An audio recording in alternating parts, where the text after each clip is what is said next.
Ну чё, гайз, всем здорово. Это второй видос про мой переезд на Кипр и вообще, как я нормальным человеком становился. В прошлом видосе я рассказал, как обычный пацан из Ульяновска с зарплатой в 90к деревянных перекатился в Go. Наебал систему, получил оффер на 8к евро и свалил на Кипр. Если не видели, советую глянуть. Я там дико кринжую и рассказываю про весь свой последний год. Он был очень интересным. А сегодня я расскажу, как в первые месяцы тут, на Кипре, я выживал, работая на двух работах одновременно. Чем вообще отличается работа в потной российской галерее от расслабленного европейского бигтеха. И как я тут кайфовал летом, пока пилил свой стартап. Let's go. Короче, май 25 года. Я прилетаю на Кипр, остров, пальмы, жара, море блестит. Казалось бы, живи и кайфуй. Но я же русский человек. Мне мало просто зарплаты 8к евро. Я же еще не уволился с того российского бигтеха, где мне платили 250 рублей. Я подумал, а хули нет, там удаленка, тут гибрид, но можно и из дома. Поработаю пару месяцев, лутану двойную кассу и куплю себе золотой унитаз.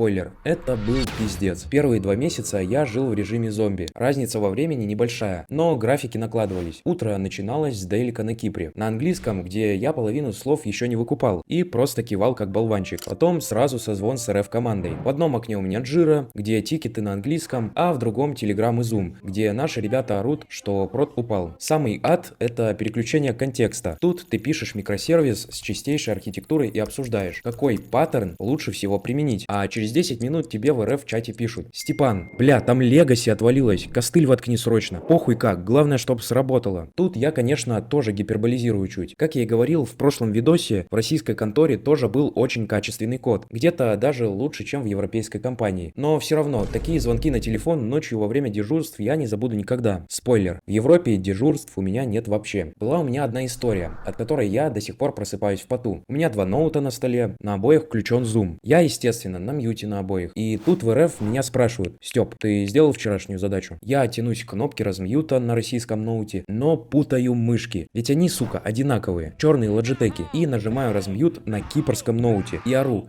на чистом русском мате. Да я эту хуйню еще вчера запушил, блядь. В кипрском зуме повисла тишина. Там сидит 10 человек. Немцы, британцы и пара русских чуваков. Я понимаю, что произошло. Кровь от лица отливает, и наш проект-менеджер, чувак из Лондона, осторожно спрашивает: Степан, is everything okay? Я выкрутился, сказал, что у меня сосед сверлит, и я на него наорал. Вроде поверили, но седых волос прибавилось. В таком режиме зомби я прожил 2 месяца. Я спал по 5 часов, у меня дергался глаз. Я заработал за эти 2 месяца почти 20 тысяч долларов суммарно. Закрыл все долги, но понял, ну его нахуй, ведь здоровья не купишь. И я уволился из РФ. Теперь давайте про самое интересное. Где вообще лучше работать? Я прошел все круги ада, так что мне есть что сказать. Переходи в ТГ, там я отвечаю на вопросы и делюсь более подробно своей жизнью. Свои проекты, Кипр, работа и так далее. Первое. Маленькая галера. Это джунгли. Процессов нет, документации нет. ТЗ тебе кидают голосовым сообщением в телеге. Ты фронтендер, бэкендер и девопс. И психолог для заказчика. Платят копейки и при этом требуют дохуя. Но это охуенная школа жизни. Если выживешь там, выживешь везде. Второе. Это крупный РФ бигтех. Яндекс, Озон, Авито и так далее. Это армия, но элитная. Очень крутые инженеры. Реально, наши ребята звери. Уровень технической грамотности зашкаливает, но ебут там знатно. Сроки всегда вчера, нагрузки дикие, культура достигаторства, то есть ты должен постоянно перформить,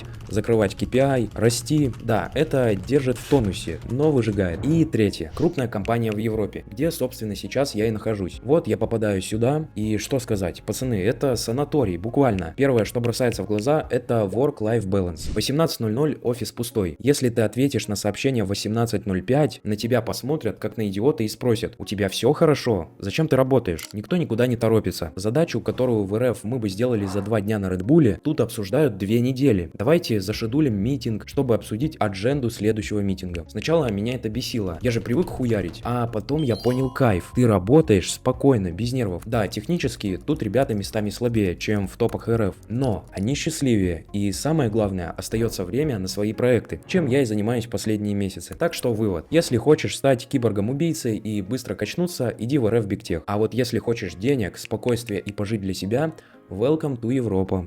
Если интересен будет подробный разбор отличий плюсов и минусов, пиши в комментах, я обязательно запишу.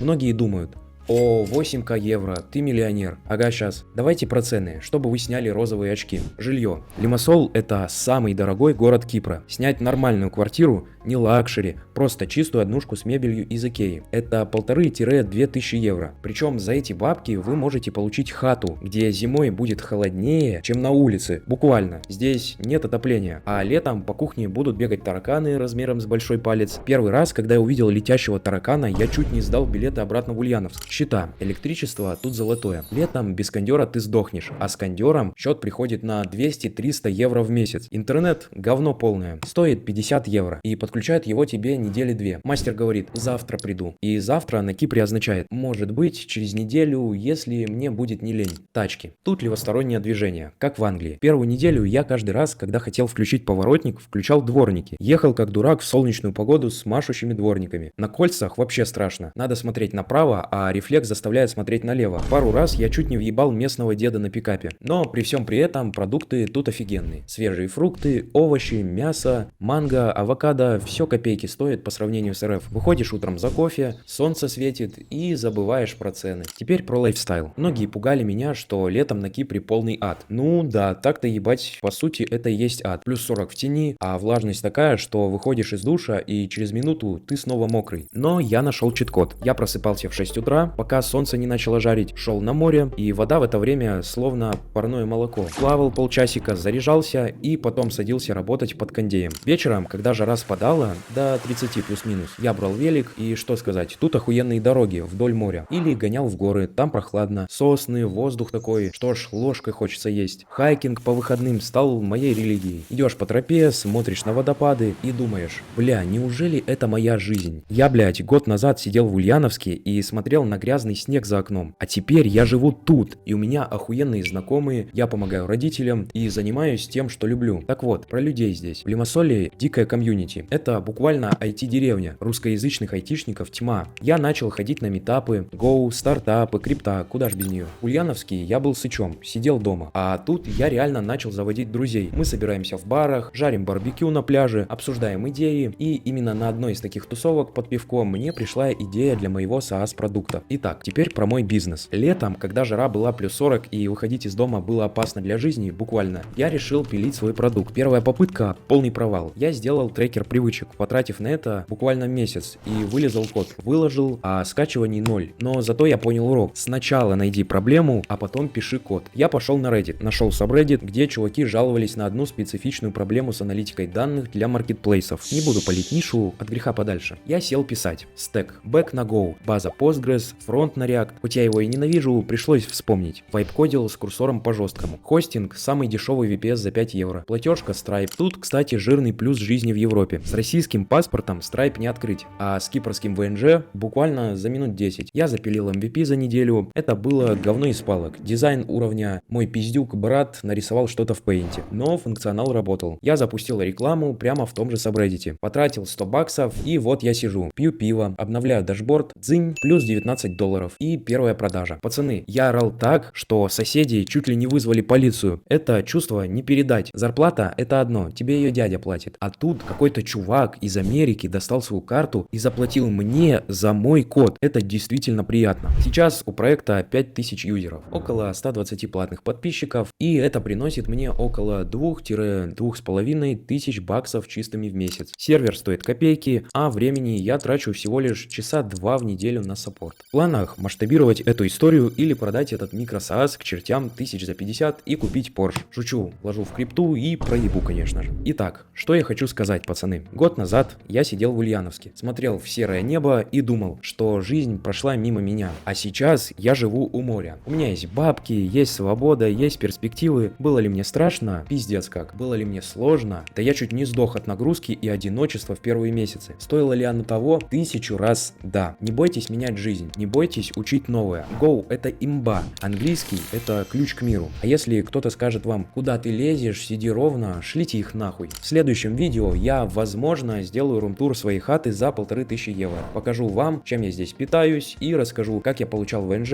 и проходил проверки на отмывание денег. Это тоже веселая история. Так что подписывайтесь на канал, пишите ваши комментарии, ставьте лайки, долбите в колокольчик и задавайте вопросы про Go, про релокацию, про девок на Кипре. На все отвечу честно. Все, всех всех обнял, приподнял и погнали кодить. Всем удачи!